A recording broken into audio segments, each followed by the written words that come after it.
This is what I'm currently reading, The Motorcycle Diaries by Ernesto Che Guevara. And after I finish that, The Sandalwood Death, a novel. I'm going to take off my glasses. I got hot cocoa. It's not even cold outside anymore. It was like we got all this perfect like springtime weather, but like with wind. And I thought maybe it would snow. It's December 26th still. I'm making all kind of videos, honey child. Because y'all gonna be having me do this every single night. You do a whole bunch and you just upload them. I said I was gonna upload a video every day for 1 year. Not make one. That means I got some time off this week. And truthfully, and the reason why I'm doing this tonight on Monday night is about 9:30 something. Let me see what time it is. Oh my God.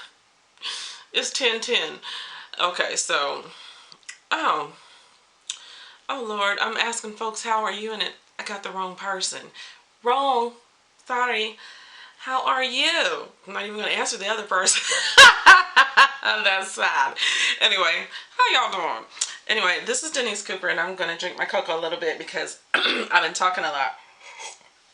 And what I was going to say is this is a video about what I'm currently reading. Now that I have read and talked about Marina Abramovich, which I totally loved, and Behold the Dreamers, which was such a likable, very easy to read, good book, but I had some issues with it. I did. I'm not gonna lie, but it's a first novel, and I haven't written a first novel, so who am I? All right.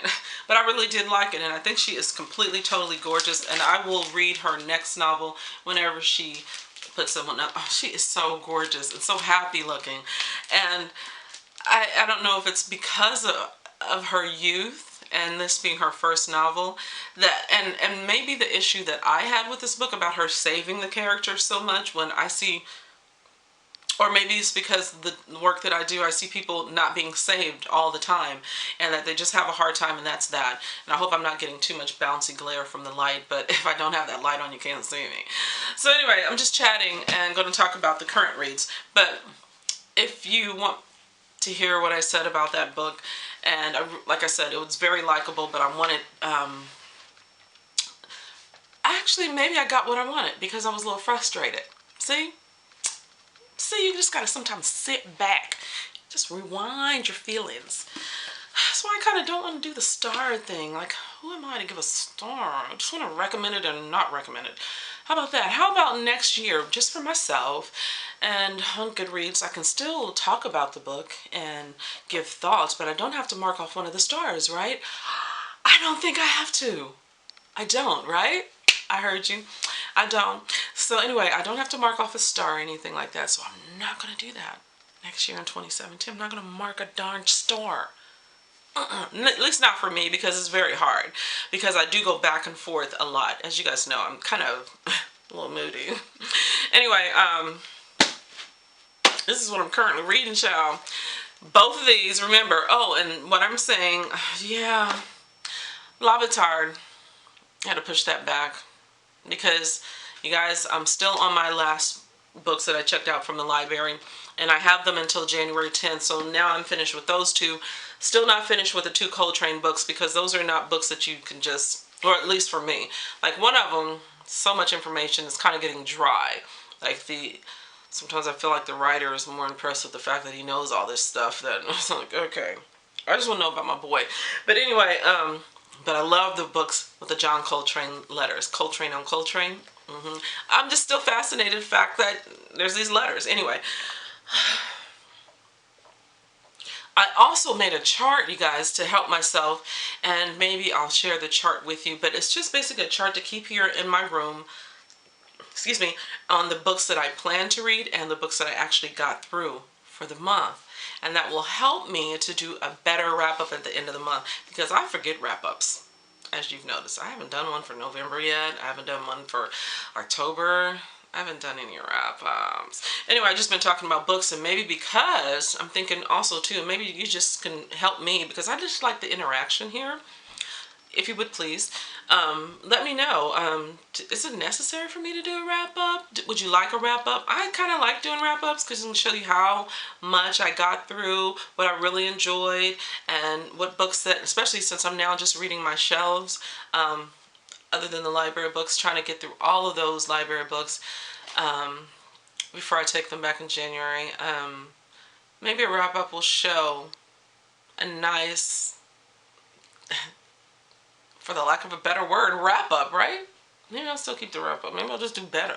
Anyway, so either that, or since I'm making a video every single day, and I can just talk to you about the books that I'm reading and the books that I've read. So do more review type of videos.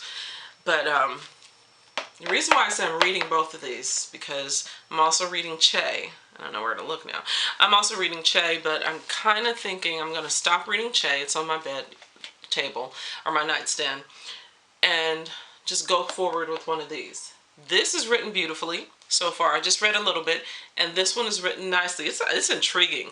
But I read about the translation, and you know I love to read the openings of a book, the epilogue, everything, just every little thing, and introductions and so forth.